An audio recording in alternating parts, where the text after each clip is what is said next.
Mungkin boleh cadangkan pada Perdana Menteri, dah boleh lantiklah Menteri Keuangan kedua atau barilah tanggungjawab sebagai Menteri Keuangan ini pada orang lain. Dan Perdana Menteri nak pusing mana pun dalam Malaysia ini, nak pusing dunia, nak jumpa pelakon, penyanyi ke apa, boleh buat janji urusan berkaitan keuangan negara dan ekonomi negara diberi tumpuan sepenuhnya. Jawapan yang digunakan oleh Menteri Ekonomi untuk menghalalkan Perdana Menteri memegang jawatan Menteri Keuangan. Jadi nak justify dengan izin atau menghalalkan tindakan tersebut, maka dikatakan kononnya seolah-olah DE ini di bawah Kementerian Ekonomi dan OE itu di bawah Kementerian Keuangan. Saya di Kementerian Hal Ehwal Ekonomi sebelum ini.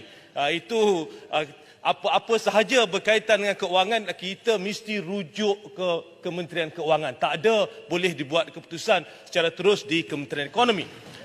Cuma saya nak tambah sedikit di sini, ya. Saya nak tambah sedikit di sini. Yang Amat Berhormat Perdana Menteri pun ada di sini.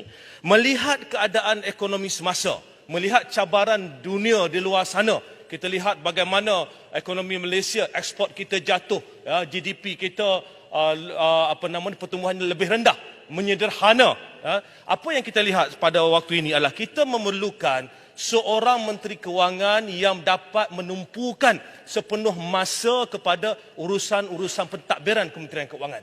Dan jika kita lihat dalam sejarah Malaysia, apabila Perdana Menteri turut menjadi Menteri Keuangan, maka akan ada Menteri Keuangan kedua.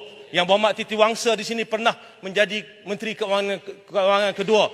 Yang Berhormat Tan Sri Nur Muhammad Yaakob pernah menjadi Menteri Keuangan kedua. Arwah Tan Sri Jamaluddin Jarjis pernah menjadi Menteri Keuangan kedua. Datuk Seri Mustafa Muhammad pernah menjadi Menteri Keuangan kedua. Jadi kita lihat itu rekodnya.